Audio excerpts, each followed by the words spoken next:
ரசிகர்களுக்கும் இந்த விழாவை சிறப்பாக நடாத்திக் கொண்டிருக்கும் கிராமத்தாரிகளுக்கும் கன்னட காத்துக் கொண்டிருக்கும் காவல்துறை அதிகாரிகளுக்கும் தெளிவாக ஒளிபெருக்கி அமைத்துக் கொண்டிருக்கும்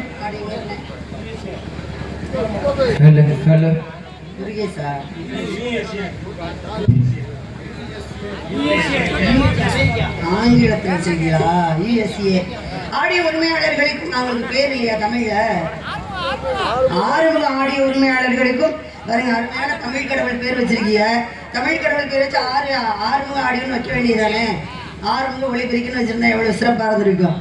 ஆறுமுக ஒளிபெருக்கி அமைத்துக் கொண்டிருக்கும் அன்பர்களுக்கும் நண்பர்களுக்கும் அதில் பணிபுரியும் ஐயா அவர்களுக்கும் எனக்கு பக்கபலமாகவும் பக்கத்துணையாகவும் வீற்றிருக்கும் என்னுடைய சக கலைஞர் அனைவர்களுக்கு முதல் நன்றியையும் வணக்கத்தையும் தெரிவித்துக் கொண்டு அகர முதல் எழுத்தெல்லாம் ஆதி பகவான் முதற்றை விலகு எங்களுக்கு தெல்ல தெளிவாக ஒளிநாடா செய்து கொண்டிருக்கும் யூடியூப் சேனல் யூடியூப் எடுத்துக்கொண்டிருக்கும் ஐயா அவர்களுக்கும் என்னுடைய சார்பாக என்னுடைய கலை குடும்பத்தின் சார்பாகவும் நன்றி நன்றிகள் வணக்கத்தை தெரிவித்துக் கொண்டு திருமுருகன் யூடியூப் சேனலா திருமுருகன் யூடியூப் சேனல் ஐயா அவர்களுக்கும் நன்றி நன்றிகளது வணக்கத்தை தெரிவித்துக் கொண்டு அகர முதல் எழுத்தெல்லாம் ஆதி பகவான் முதற்றவளை என்று கூறும் குரலின் தன்மைக்கேற்றவாறு உலகத்திற்கு நம்மை கொடுத்தது தாயும் தந்தையும் இந்த தாயும் தந்தையும் முதல் தெய்வம் என்று வணங்கியது விநாயக பெருமான் இந்த விநாயக பெருமான் வணங்கிய நாம் அனைவரும் வணங்கக்கூடிய ஆதி பராசக்தியையும் ஆதியும் அந்தமும் இல்லாமல் இறப்பும் பிறப்பும் இல்லாமல் ஜோதியாக இருக்கக்கூடிய எம்பெருமான் சிவபெருமானுடைய துணையாகப்பட்ட அங்கையர் கண்ணி மங்கையர்க்கரசு உலகத்தையும் கட்டி காத்துக் கொண்டிருக்கும் சமயபுரத்து மாரியம்மனை வணங்கிவிட்டு பிறகு உங்களுடைய கதைப்படியை தொடங்குகிறேன் உங்களுடைய ஒத்துழைப்போடு மகமாகி சமயபுரத்தாயே உன் மகள் எனக்கு எல்லாம் நீயே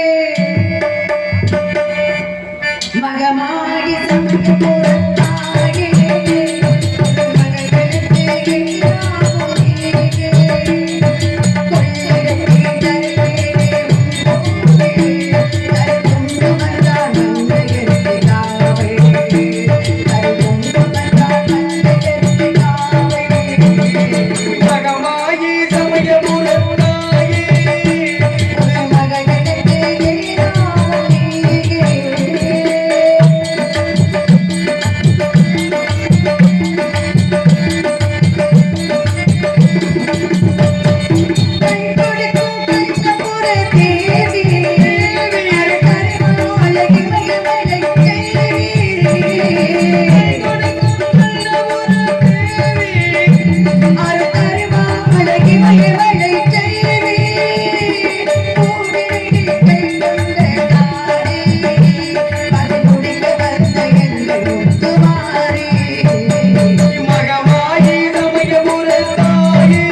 கதிர்வேளா உமையாள் மைந்தா மறை நாயகேன உலகத்தவர் பாராட்டும் உன்னத கடவுளை கருணை கடலாகிய கந்தையா ஞான சக்தி வேதனை பெற்ற வடிவேலா சூரனை இருக்கூராக பிழந்திட்ட வீரனை ஐயா நல்லா இருக்கு ஒண்ணும் பண்ண வேணாம் அப்படியே இருக்கட்டும் ஒன்றும் பிரச்சனை இல்லை செல்லாண்டிப்பட்டி பாஸ்கர் செல்லாண்டுப்பட்டியைச் சேர்ந்த பாஸ்கரன் ஐயா அவர்கள் எனக்கு அன்பளிப்பு கொடுத்து கௌரவப்படுத்துகிறார்கள். ஐயா அவர்களுக்கு நன்றி. நடிகர் வணக்கம் வணக்கம் வணக்கம் வணக்கம்.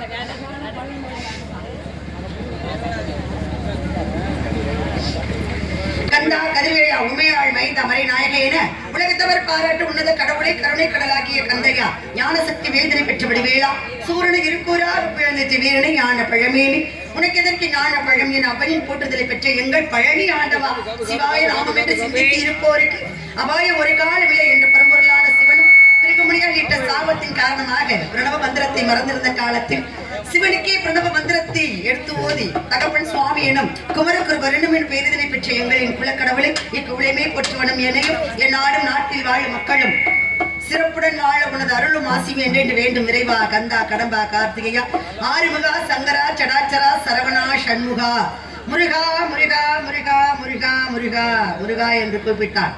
முருகாத மனமும் முருகும் தங்கமகி ஏறி வரும் எங்கள் வடிவேலவள் தங்கமகி ஏறி வரும் எங்கள் வடிவேலவள்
ஆதி என்ற சொல்லை அறிய வேண்டும், அகண்ட பரிபூரணத்தை காண வேண்டும். ஜோதி என்ற சுடர்வழியை கையில் ஏந்தி சுற்றென்று வேல் கொண்ட முருகனை இங்கு வர வேண்டும். எனக்கு மட்டுமல்ல, என்னுடைய நாட்டு மக்கள் எல்லோருக்கும் நல்லாசி தர வேண்டும். கந்தா போற்றி, கடம்பா போற்றி, ஆறுமுகா போற்றி, சரவணா போற்றி, கருணை கடலே போற்றி, முருகா போற்றி போற்றி போற்றி என்று அனுதினமும் முருகனை நினைத்து வழிபாடு செய்து கொண்டிருக்கும் எனக்கு தர வேண்டிய திருக்காட்சி என்னுடைய நாட்டு மக்கள் எல்லோருக்கும் தர வேண்டும். அந்த கந்தனுடைய வரவை எதிர்பார்த்து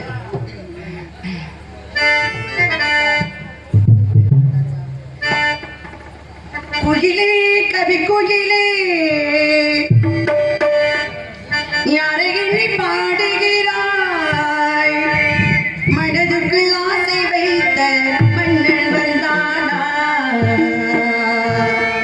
குயிலே கவி சீட்டி அடிக்க தெரிஞ்சா தைரியமா அடிக்கலாம் எனக்கு சீட்டு அடிக்கிறதுலாம் ரொம்ப பிடிக்கும் ஆனா எனக்கு அடிக்க தெரியாது உறவுக்கு அர்த்தம் சொல்ல கந்தன் வந்தானா உறவுக்கு அர்த்தம் சொல்ல கந்தன் வந்தானா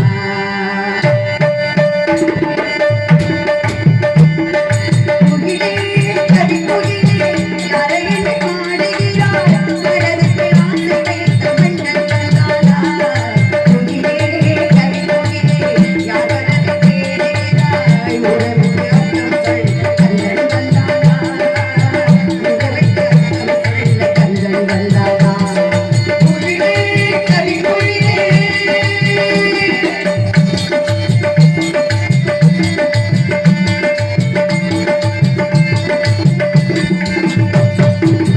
இளமை சதிராடு தோட்டம் ஆயும் கனியானதே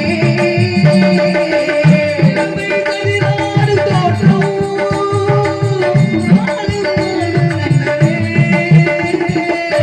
இளமை சுவை காடு உள்ளம் தனிமை உறவாடுமே ஆடை சொல்லுகிறது கண்களே ஆடை கொண்டது என் நெஞ்சமே குடிலே அவரை வரச் சொல்லடி இது பூவனம் பாடு பெண்மை எனச் சொல்லடி குயிலே கவி குயிலே யாரை பாடுகிறாய்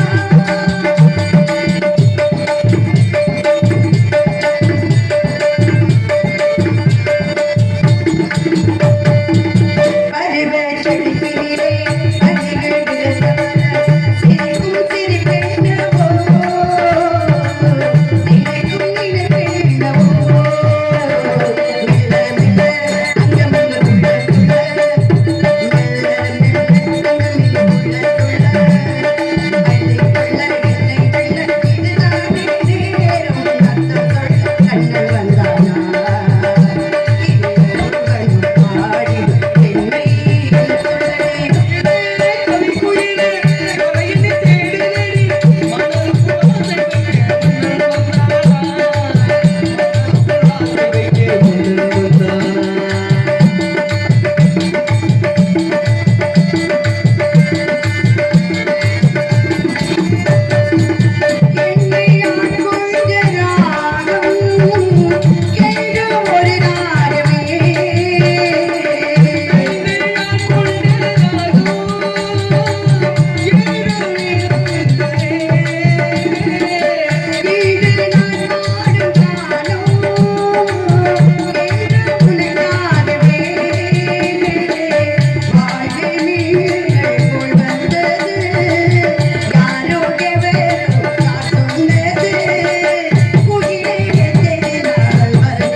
தோன்றும் நெஞ்சில் ஒரு காலம் நினைக்கையில் இரு காலம் தோன்றும் முருகா என்று போதுவார் முன்னே அருவம் உருவமாகிய அநாதையாய் பிளவாய் ஒன்ற பிரம்மமா என்ற ஜோதி பிளம்பதொரு மேனியாகி கருணை கூர்முகங்கள் யாரும் கரங்கள் படையிடம் கொண்டு ஒரே திரு முருகன் வருவார் உதித்தனர் உலகம் என்னடா பண்ணிட்டு இருக்கியா உதித்தனர் உலகம் என்று சொல்லக்கூடிய கலியுக கடவுள் கந்தபெருமான் வரணும் கந்தனுக்காக நான் வந்திருக்கேன் எனக்காக கண்டிப்பாக என்னை தேடி என்னை பார்ப்பதற்காக முருகப்பெருமான் இங்கு வருவார் உலக மக்கள் எல்லாரையும் தமிழாலே வசியம் செய்யக்கூடிய வசீகரன் இன்னைக்கு வருவார் வசீகரனுடைய எதிர்பார்த்து காத்துக்கிட்டு இருக்கேன் நான் ஆனா எனக்காக அவர் எதிர்பார்த்து காத்துக்கிட்டு இருக்காரு என்னன்னு தெரியல அதனால அதையும் கனவுலையாவது நான் போவேன். இல்லை, மனிதனுக்கு நிம்மதியான விஷயம் என்ன அப்படின்னா, கோடி கோடியா சம்பாரிச்சு பணம் வாங்குறதுல இல்லை, பணத்தை கொண்டு போய் கொடுத்து காலில் இருந்து தலை வரைக்கும் வாங்குற நகை இல்லை நிம்மதி. பெரிய பெரிய வீடு கட்டுறது நிம்மதி இல்லை, எங்கன படுத்தாலும் நிம்மதியா தூக்கம் வருது பாருங்க, அதுதான் மனிதனுக்கு கிடைத்த மிகப்பெரிய நிம்மதி. எங்க வேணாலும் படுத்த உடனே தூக்கம் வந்துடும், படுத்த உடனே தூங்குறான் எவன், அவன் தான் உலகத்திலே கொடுத்து வச்ச மனுஷன் யாரு அப்படின்னா அவர் ஒரு ஆள் தான். அதனால அவரே உலக மக்களுக்கே கிடைக்காத ஒரு விஷயம் அவருக்கு கிடைச்சிருக்கும் போது அவர் எவ்வளவு புண்ணியம் பண்ணிருக்காங்க. சில பேர் பாருங்க, எவ்வளவு வேணாலும் உழைப்பாங்க, எவ்வளவு வேணாலும் கட்டுக்கட்டா பணம் இருக்கு, பஞ்சு வச்செல்லாம் போட்டு படுத்தா தூக்கமே வராது. நமக்கெல்லாம் எப்படி வீட்டில் இருந்தால் 12 மணிக்கு மேலே தூக்கம் வராதோ அதே மாதிரி அவங்களுக்கும் தூக்கம் வராது. ஏன் 12 மணிக்கு மேலே தூக்கம் வராது? அழகான பள்ளிமலை ஆண்டவா படிச்சுட்டேன். அதனால அவர்களோட கந்த பெருமான் இங்க வர வேண்டும், அழகான முருகன் இங்கு வர வேண்டும் என்றால் முருகனுக்காக நான் பாடும் பாடல்.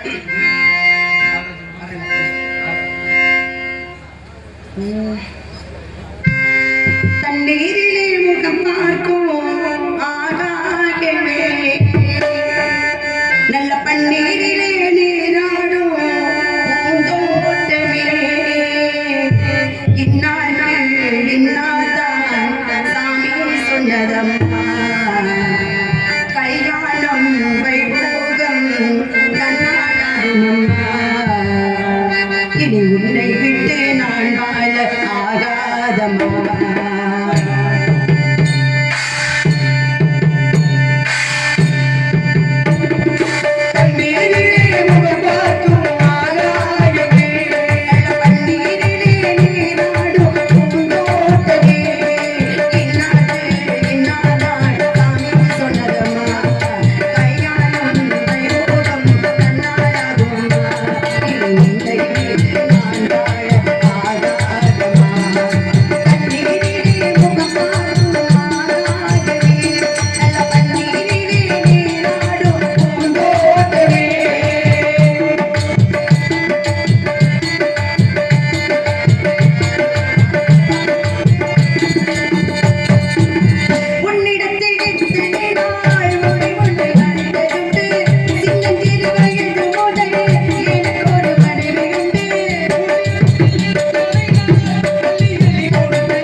உன் திருவனை பெற்று திருநீரிட்டார்க்கும் ஏகும் வாராத வினை என்று சொல்லக்கூடிய கந்தன் இருக்க கவலைகள் இல்லை, கார்த்திகையின் இருக்க கஷ்டங்கள் இல்லை, முருகன் இருக்க முன்வினை தீரும், எல்லாமே அவனுடைய பாதத்தில் சமர்ப்பித்தார். வாழ்வை வளமாகும் நலமாகும் அப்பேற்பட்ட தமிழ் என்றாலே அழகு, அழகு என்றாலே தமிழ், அழகான முருகப்பெருமானை அனுதினமும் வணங்கிக் கொண்டிருக்கும் எனக்கு முருகன் காட்சி தர வேண்டும்.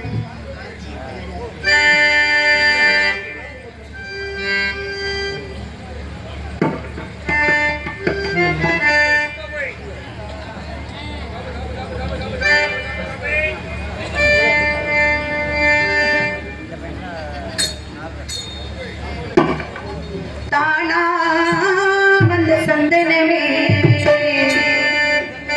உன்னை தழுவே தின சம்மதமே, இது வேறாரும் பறிக்காத மல்லிகை தோட்டமே, யாராலும் படிக்காத மங்களராகவே.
பாதம் தப்பார் தார்வார் தமக்கு பாழும் திணைக்கேனும் பாகு மறுப்பும் இவை நாளும் கடந்து உனக்கு நான் தருவேன். கோலம் செய் துங்க கரிமுகத்து தூமணிக்கு நீ எனக்கு சங்க தமிழ் 3 இருந்தா இப்பாவது கொடுங்கடா. சங்க தமிழ் 3 தா என்று அவை முதலாளி கேட்டாங்க. தமிழ் என்ற காரியம் செவ்வனவே நடந்தது. தமிழுக்காக தன்னுடைய இளமையை கொடுத்தாங்க அவை முதலாளி. தமிழ் கடவுள் முருகப்பெருமானுக்காக கொஞ்சோண்டு சிறு துளி பெருவெள்ளம் போல சிறு தொண்டு செய்ய வந்திருக்கேன். என்னுடைய சிறு தொண்டாகப்பட்டது எம்பெருமான் முருகப்பெருமானுக்கு பெரிய தொண்டாக அமைய வேண்டும். அதற்கு முருகனே எனக்கு அருள் வாழிக்க வேண்டும். முருகனுடைய அருள் இருந்தால் இந்த உலகத்துல எங்கும் போய் வரலாம், பேரும் புகழோடு வாழலாம். அதேபோலப்பட்ட முருகப்பெருமானுடைய புகழை பாடுவதற்காக நான் வந்திருக்கேன்.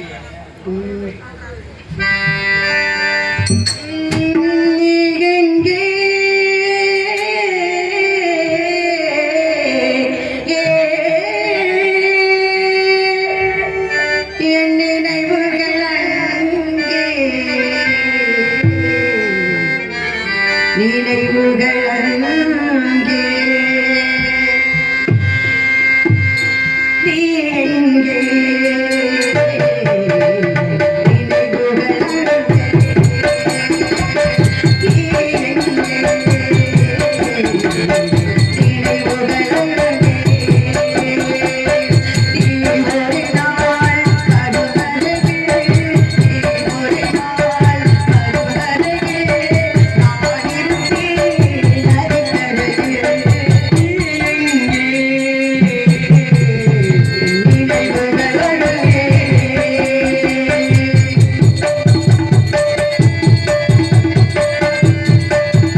அன்பு இருந்தால் அங்கே ஆசை இருக்கும், ஆசை இருந்தால் அனதிடமும் அவருடைய நினைவு இருக்கும். நினைவு இல்லாம யாராவது வாழ முடியுமா? ஆசை இல்லாம யாராவது இருக்க முடியுமா? ஆசைப்பட்ட நியாயமான ஆசை இருக்கும், அதுக்காக அநியாயத்துக்கு ஆசைப்படக்கூடாது. இல்ல, நியாயமான ஆசைக்கு யாரும் எந்த தடையும் சொல்ல போறதில்ல. அநியாயத்துக்குன்னு ஆசைப்பட்ட அப்புறம் தடை வரத்தான் செய்யும். அதுல சில விஷயங்கள், சில முட்டல்கள், மோதல்கள் நடக்கத்தான் செய்யும். அதனாலதான் பெரியவங்க சொன்னாங்க, போதும் என்ற மனைவி பொன் செய்யும் மருந்து அப்படின்னாங்க. ஆனா அதே பெரியவங்க தான் சொன்னாங்க, ஆசை இல்லாத மனிதன் அற மனிதன். ஆசையும் படணுமா, நம்ம ஆளுங்க என்னன்னு சொல்லி வச்சிருக்காங்க, ஆசைப்படுங்க ஆனா அளவோட இருக்கட்டும் அப்படின்னு. ஆசைனா என்ன? எல்லாருக்கும் ஆசை இருக்குப்பா. உங்களுக்கு எல்லாம் ஏதாவது ஆசை இருக்கா? என்ன ஆசை? ஏன்னா நல்லா தானே உங்களை பார்த்துட்டு இருக்கணுமா? என்னையுமே பார்த்துட்டு இருக்கணுமா? நாளைக்கு நீ ஏன் கூட வரணுமே.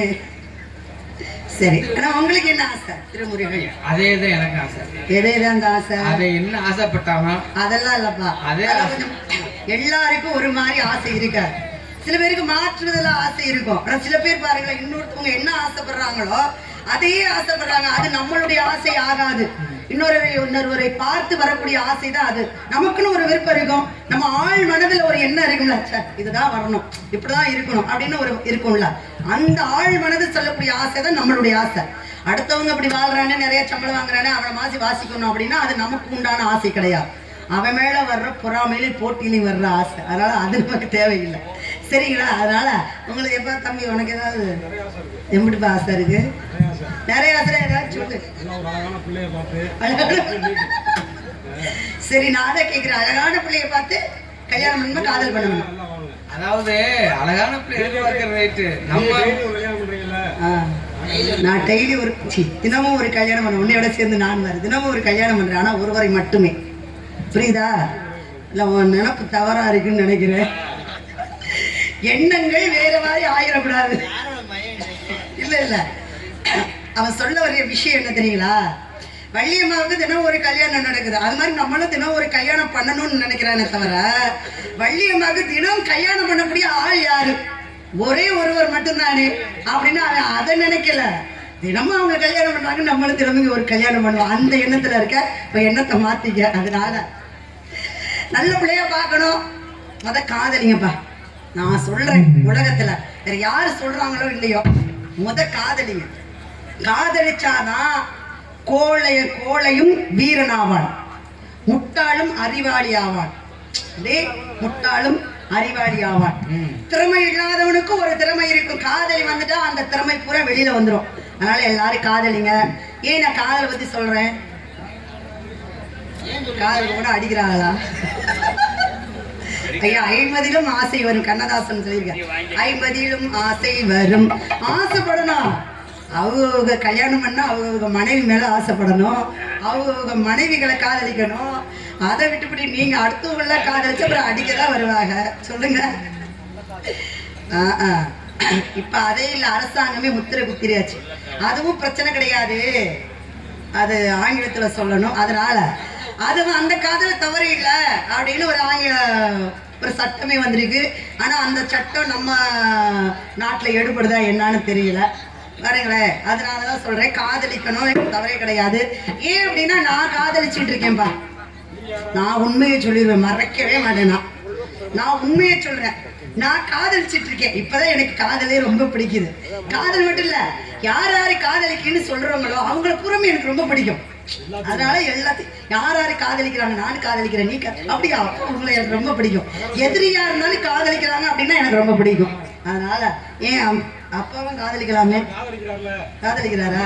யாரு பாத்தீங்கன்னா அன்பு என்பது காதல். அதெல்லாம் எம்மாறாத மாதிரி அன்பு என்பதும் காதல். அன்புக்கு உண்டா அடைக்கும் தாள் சொன்னாங்க. அன்பே சிவம். எல்லாரும் காதலிக்கலாம். சில பேர் அம்மா அப்பாவை காதலிக்கலாம், சில பேர் அக்கா தங்கச்சிங்களை காதலிக்கலாம், சில பேர் அண்ணன் தம்பிங்களை காதலிக்கலாம், சில பேர் மாமன் மைத்துனர் எல்லாத்தையும் காதலிக்கலாம். ஆனா எல்லாரும் சேர்ந்து நம்மளை காதலிக்கலாம். பாக்குறவங்க கூட நம்மளை காதலிச்சாதான், விருப்பத்தோடு பார்த்தாதான், அன்போடு பார்த்தாதான் நம்ம செய்யற தொழில் அவங்களுக்கு பிடிக்கும். அவங்க என்னப்பா அப்படி வந்து நின்றுட்டு இருக்காங்க அப்படின்னு நம்மளை விரும்பலைன்னு வச்சுக்கோங்களேன், நம்ம செய்யற எவ்வளவு தொழில் செஞ்சாலும் அவங்களுக்கு பிடிக்காம போயிடும். அதனால எல்லாரும் சேர்ந்து நம்மளை காதலிக்கணும். ஆனா காதல, இந்த காதல் நல்ல காதல்னு சொன்ன பாத்தீங்களா? இப்ப அம்மா மேல வச்சா காதல் தப்பு இல்ல, அப்பா மேல வந்தா காதல் தவறு இல்ல, அக்கா மேல வருவது காதல் தவறு இல்ல, அக்கா மேல வந்தா தப்பு இல்ல, அக்கா புருஷன் மேல வந்தாதான் தப்பு. மச்சின மேல காதல் வந்தா தவறு இல்ல. மச்சினிச்சி அழகா இருக்காளேன்னு நினைச்சு காதல் வந்தாதான் அங்க பெரிய பிரச்சனை. தப்பே இல்லையா? சரி வா, உனக்கு காலையில டீல விஷத்தை வச்சு தந்தேன். மச்சான காதலிச்சு என்ன செய்ய போற? இல்லைங்க, அதுதான் சொல்றேன். காதல் எந்த இடத்துல போகுதோ அது மட்டும்தான் நிரந்தரம். அதனாலதான் உண்மையான காதல். நானும் காதலிக்கிறேன். யார் தெரியுங்களா? உலகத்துல எந்த பெண்களுக்கும் கிடைக்காத ஒரு வரப்பிரசாதம். அது என்ன வரப்பிரசாதம்? யார் தெரியும்? பேர் சொன்னா உங்களுக்கு தெரியுமா? சீக்கிரம் கல்யாணம் பண்ணுங்க, அப்பதான் எங்களுக்கு கல்யாணம் ஆகும். யாருமா லவ் பண்ற? அதெல்லாம் ஒரு பிரச்சனை இல்லை. நான் இன்னொரு 10 வருஷத்துக்கு காதல் பண்ணிட்டு தான் அதுக்கப்புறம் கல்யாணம் பண்ணலான்னு ஒரு முடிவுல இருக்கேன். உனக்கு அர்ச்சன், உனக்கு அவசரம் அப்படின்னா நீ கல்யாணம் பண்ணிக்க, அதனால ஒரு பிரச்சனையும் கிடையாது. எனக்கு ஒரு 4-5 பொம்பளை பிள்ளை, 4-5 ஆம்பளை பிள்ளைய பெத்து மரும பிள்ளையெல்லாம் கூட நான் வளர்த்துக்கிறேன். சரியா? அதனால காதல் இந்த உலகத்திலேயே உயர்ந்தவர், உயர்வான சொல்லக்கூடிய அவர் தான். யாரும் தெரியுமா? யாரு? இந்த திருநாதனை தெரியுமா? திருநாதன். திருநாதனா? தெரியலையே. அதுதான் சரவணன் அப்படின்னு சொல்லியிருந்தா உங்களுக்கு தெரிஞ்சிருக்கும். ஆமா. கார்த்திகேயன் அப்படின்னா உங்களுக்கு தெரிஞ்சிருக்கும். சரி. முருகன் அப்படின்னு தெரிஞ்சா உங்களுக்கு தெரிஞ்சிருக்கும். ஆமா. நம்ம கந்தவாளை, கந்தசாமி, பழனிசாமி அப்படின்னா கூட உங்களுக்கு தெரிஞ்சிருக்கும். ஆமா. ஆனா திருநாதன் அப்படின்னு ஒரு பேர் சொன்னோன்னு உங்களுக்கு தெரியல வரீங்களா? அதுக்கு அதுதான் திருமுருகன் சொல்லியிருக்கலாமே. அவருக்கு ஒரு ஆசைதான். அவருக்கு அதுவும் ஒரு பேர் அவருக்கு இருக்கு. திருநாதன் என்ன தெரியுங்களா? தமிழ் கடவுள் முருகப்பெருமான் இருக்கக்கூடிய 6 படை வீடுக்கும் திரு என்ற உயர்வான ஒரு சொல் இருக்கு. ஆமா. திருச்சீரலை வாய் திருச்செந்தூர், திருப்பரங்குன்றம் தென்பரங்குன்றை என்ற திருப்பரங்குன்றம், திரு ஏரகம், திருத்தணி, திருமாலிரும் சோலை. சோலை. ஆமா. அப்ப முருகப்பெருமான் இருக்கிற 6 படை வீடுக்கும் திரு திரு திரு என்ற உயர்வே வரும். அப்பேற்பட்ட உயர்வான இடத்தில் இருக்கக்கூடிய, தமிழுக்கே நாதனாக இருக்கக்கூடிய அந்த திருக்கும் சொந்தம், நாதனுக்கும் சொந்தமாகப்பட்ட திருநாதனை தான் நான் காதலிக்கிறேன். திருநாதன் என் மனசுக்குள்ள அவ்வளோ ஒரு அன்போடு, பண்போடு, பாசத்தோடு. எனக்கு தெரிஞ்சு ஏபி நாதன் ஒருத்தர் இருக்கார், டெய்லரு. நான் அவர் உங்க ஏரியாவுக்கு வரல. சரி. நான் இந்த ஏரியாவிலேயே நிக்கிறேன். அதனால என்னை அந்த ஏரியாவுக்கு கூப்பிடாதீங்க.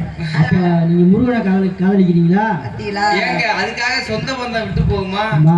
அண்ணன்ற முறையில உங்களுக்கு ஒரு உதாரணம் சொல்றீங்க. என்ன அறிவுரை? அறிவுரை சொல்றேன். நிறைய சொல்லு. காசு கிடைக்காம கிடைக்கிறது அதுதான். நீ சின்ன பிள்ளை, விவரம் இல்லாம பேசுறேன்னு நான் நினைக்கிறேன்.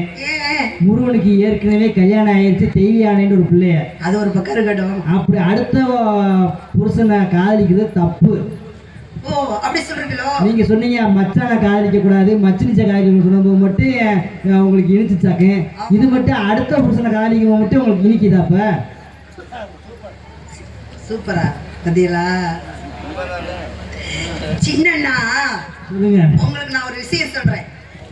இப்ப நீங்க கல்யாணம் ஆயிடுச்சுங்க, உங்களுக்கு ஒரு மச்சினிச்சி இருந்தா அதை நான் காதல் பண்றேன், எனக்கு கல்யாணம் பண்ணி கொடுமா அப்படின்னு உங்க வீட்டுக்காரம்மாளை கேட்க வேணாம். ஊர்ல ஒரு 2 பேருக்கிட்ட சொல்லுங்க, என் மச்சினிச்சி நான் காதலிக்கிறேன், எனக்கு கல்யாணம் பண்ணி வைங்க அப்படின்னு. என்ன சொல்லுவாங்க? சரி பிஞ்சவும் போலாண்டுவாங்க. சொல்ல மாட்டாங்க. நடக்கும். அழகான பொண்டாடி இருக்கும்போது உங்களுக்கு சேட்டையா அப்படி.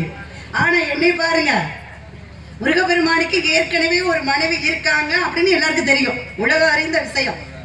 உலக அறிந்த அந்த மக்கள் தான் இந்த வள்ளியையும் கொண்டு போய் முருகப்பெருமானுக்கு கல்யாணம் பண்ணி வைக்கணும் அப்படின்னு இந்த ஒரு நிகழ்ச்சியை வச்சிருக்காங்க. எங்க முருகப்பெருமானு நீ கல்யாணம் பண்ணிக்க வேணாமா, அவ இன்னொருத்தி புருஷன் அப்படின்னு யாராவது சொல்லுங்க. சொல்லுவாங்களா? சொல்ல மாட்டாங்க. சொல்ல மாட்டாங்க. என்ன காரணம்? நீங்க எல்லா பேரும் என்ன தெரியுங்க, எல்லாரும் 2 கல்யாணம் பண்ணுங்க.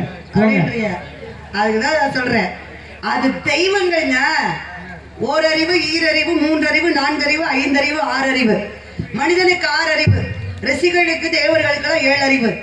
தெய்வங்களுக்கு மட்டும்தான் 8வது அறிவு. யாருக்கும் எட்டாத இடத்தில் இருக்கிற கூடியதுனாலதான் அவருக்கு 8வது அறிவுன்னு பேர். அப்பேற்பட்ட தெய்வங்கள் செய்தால் அது திருவிளையாடல். அப்படியே தெய்வங்கள் நடத்திக்கிட்டா அது திருவிளையாடல் பெருமையா இருக்கும். மனிதர்கள் நடத்திக்கிட்டா தெருவுக்கு தெருவு விளையாடாதான் போயிடும். அப்புறம் சண்டை வந்துடும், அம்பு வந்துடும், கேவலம் வந்துடும். புரியுதுங்களா? தெய்வங்களுக்கும் மனிதர்களுக்கும் உள்ள வித்தியாசம் இதுதான்.